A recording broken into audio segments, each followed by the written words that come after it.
नायरा और यश की नई नई शादी हुई थी। नायरा बहुत खुश थी, लेकिन जैसे ही वह अपने नए घर पहुंची तो उसे कुछ अच्छा महसूस नहीं हुआ, कारण उसकी सास हमेशा उसे टोकती थी और उसके बारे में घटिया बातें कहती थी। इसलिए उसे अपने मायके की बहुत याद आती थी, क्योंकि अपने घर में उसने कभी ऐसा माहौल नहीं देखा था। नायरा अपनी सास से नाराज थी क्योंकि वह दुष्ट थी।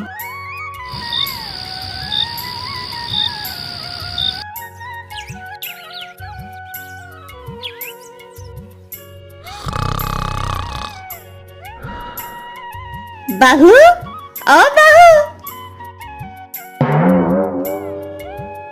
अब क्या कमरे में ही पड़ी रहेगी क्या? घर के काम वाम नहीं करेगी क्या? जी माँ जी। जीजी क्या कर रही है? इतनी देर तक सोना पड़ता है क्या नई नवेली दुल्हन को? तेरे घर में चलता होगा सब, यहाँ नहीं चलेगा। नई बहू के आते ही नायरा की सास ने उसे खरी खोटी सुनाना चालू कर दिया था।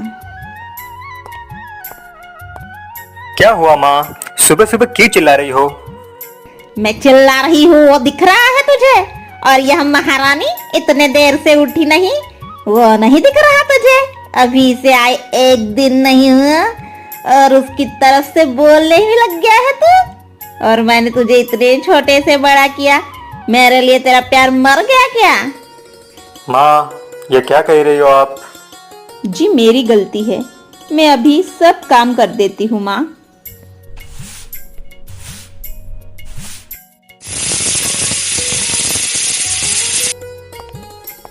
बहू, ओ बहू, तेरी माँ हमारे घर का टेबल कितने दिनों से ले गई है, अब तक लाकर नहीं दी? उनका काम खत्म होने पे लाकर देगी माँ जी। कौन सा काम? काम है तो खुद टेबल ले ले बोलना, हमारे घर का टेबल खराब कर देगी क्या? और या हमें टेबल का काम पड़ता है उसका क्या? टेबल दिखता है आपको?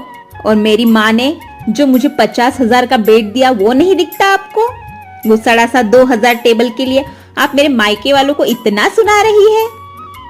हाँ तो बेड दिया है तो सोते तो तुम लोग ही हो ना उस पर, मैं सोती हूँ क्या उस पे? हाँ बता रही है वहां पे। कितनी मतलबी है आप।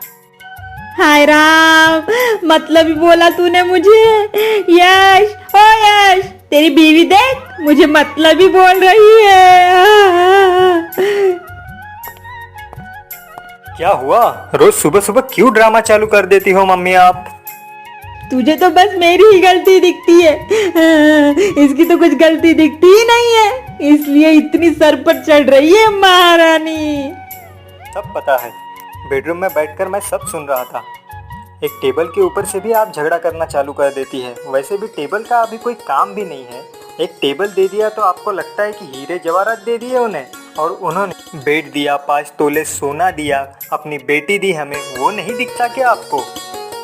वो तुझे दिया, मुझे क्या दिया है? ऐसी बहू, मुंह चलाने वाली कच्चर कच्चर कच्चर। जहाँ गलती होगी वहाँ बोलेगी ही ना वो, या गूंगी बैल बनकर ही रहेगी। बहुत बहुत बहुत बोलने लगा है रे तू, शादी से पहले तो ऐसा नहीं था तू, बदल गया है बहुत ही। आप भी तो बदल गई है, आप भी ऐसे नहीं थी। और सब आपस में झगड़ने लगते हैं। कुछ दिन बाद नायरा अपने मायके जाती है। नायरा, कितने दिनों बाद गाँव आई हो? शादी के बाद तो हमें भूल ही गई थी तुम तो। ऐसी बात नहीं है गौरी, बहुत याद आती थी, इसलिए तो मिलने आई हूँ। हम अभी मार्केट जा रहे हैं, उधर से आने के बाद आते हैं रात में, फिर बहुत गप्पे लड़ाएंगे। हाँ हाँ गौरी जरूर, अभी तो मैं मम्मी पापा के घर में ही हूँ। आओ, रात में बहुत बातें करते हैं, ठीक है? चलो अभी चलती हूँ मैं। हाँ,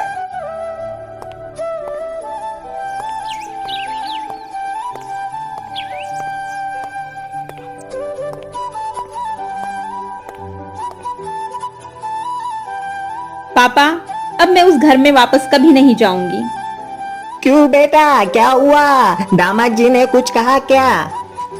नहीं पापा, वो तो बहुत अच्छे हैं। उनके वजह से तो मैं इतने दिन तो भी वहां रह पाई उस घर में। फिर क्यों ऐसे बात कर रही हो तुम? पापा, मेरी सास बहुत दुष्ट है, चुड़ैल है चुड़ैल। लोग क्या बहू इसलिए लाते हैं ताकि उन्हें गुलाम और नौकरानी बनाकर रख सके और मायके की बुराई सुना सके। बस अब बहुत हो गया, मुझे उनका मुंह तक नहीं देखना है। उनके लिए क्या तुम ये जैसे अच्छे पति को छोड़ोगी? उन्हें नहीं छोड़ना चाहती, पर हमारे झगड़े से वो भी परेशान रहते हैं और परेशान नहीं करना चाहती मैं उन्हें। और आपको तो पता है पापा, गलत बात मुझसे सहन नहीं होती है। ठीक है नायरा, मैं कुछ सोचता हूँ। तब तक तुम अपने माँ से गप्पे लड़ाओ, घूमने जाओ। नहीं पापा, मेरा किसी चीज में अब मन नहीं लगता है। और नायरा अपने बेडरूम में चली जाती है। यह तो बड़ी गंभीर समस्या है। कहीं गुस्से में नायरा अपनी जिंदगी खराब ना कर ले। समधन जी के कारण कहीं वो ये जैसे अच्छे इंसान को ना गवा दे। मुझे कुछ सोचना होगा। बेटी नायरा। जी पिताजी। मुझे तुमसे कुछ कहना है। हाँ बोलिए। वादा करो, जो मैं कहूँगा वो तुम्हें करना पड़ेगा। पापा, कहीं आप मुझे उस घर में वापस तो नहीं भेजना चाहते हैं ना, उस निगेटिव एनर्जी में? पर मैं नहीं जाऊंगी, यह मेरा आखिरी फैसला है। पहले मेरी पूरी बात तो सुन लो, फिर आगे तुम्हारा फैसला। तुम तुम्हारी सास से नफरत करती हो ना? तुम उनके साथ नहीं रहना चाहती ना? तो एक उपाय है मेरे पास। कैसा उपाय पापा? बताता हूँ। यह दवाई जो है ना, इसे रोज 2-2 बूंद सुबह और शाम के खाने में मिलाने से धीरे धीरे तुम्हारे सांस की आवाज चली जाएगी और वह गूंगी हो जाएगी। फिर तो तुम्हें कोई शिकायत नहीं होगी ना वहाँ रहने से। सच में पापा? क्या ऐसा हो सकता है? हाँ नायरा, पर तुम्हें मुझसे एक वादा करना होगा। कैसा वादा? तुम्हें तब तक यानी लगभग 3 महीने अपनी सास की सेवा करनी होगी। उनसे जबान नहीं लड़ानी होगी। वो जो कहे वो बात माननी होगी। ठीक है पापा, इतने दिन तो निकाले उस नरक में, और 3 महीने सही। नायरा दवाई लेकर अपने ससुराल लौट जाती है और रोज सुबह शाम अपनी सास के खाने में दवाई मिला देती है। अरे ओ बहू, अपने कमरे में ही घुसी रहेगी क्या? जरा मेरे लिए पानी ले आ। लीजिए माँ जी। क्या हो रही? ऐसी क्या आई क्या मायके से? इतने दिन वहां रही तो तेरी माँ ने यही संस्कार दिए तुझे? गलती हो गई माँ जी। इसे क्या हो गया? इसने तो पलट कर जवाब भी नहीं दिया। खैर, अभी ऐसा लगा था अच्छा मुंह बजा लूंगी, टाइम पास हो जाएगा थोड़ा, पर इसने तो जवाब ही नहीं दिया। माँ जी दीजिए, मैं आपके पाँव दबा देती हूँ। ये उल्टी गंगा कैसे बहने लगी? बड़ी सेवा करने आ गई है मेरे पाँव दबा देने। माँ जी कल खाने में क्या बनाऊं? हाय दैया, कहीं मैं सपना तो नहीं देख रही? करेला बना दे, शुगर बढ़ गया है मेरा। बना दे। जी माँ जी। नायरा का व्यवहार देखकर उसकी सास को भी नायरा पे प्यार आने लगा। अब वो भी नायरा के मायके वालों के बारे में पूरा भला नहीं कहती, न नायरा को किसी बात के लिए टोकती। वो दोनों मिलजुल कर काम करती, गप्पे लड़ाती।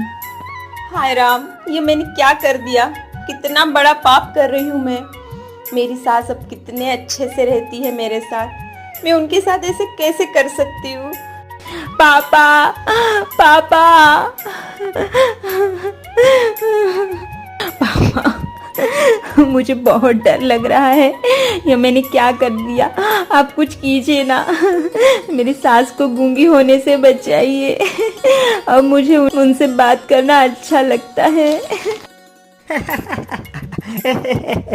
अरे बेटा रुको रुको, घबराने की कोई जरूरत नहीं है। मैंने जो बोतल दी थी ना, उसमें दवाई ही नहीं थी बल्कि पानी था।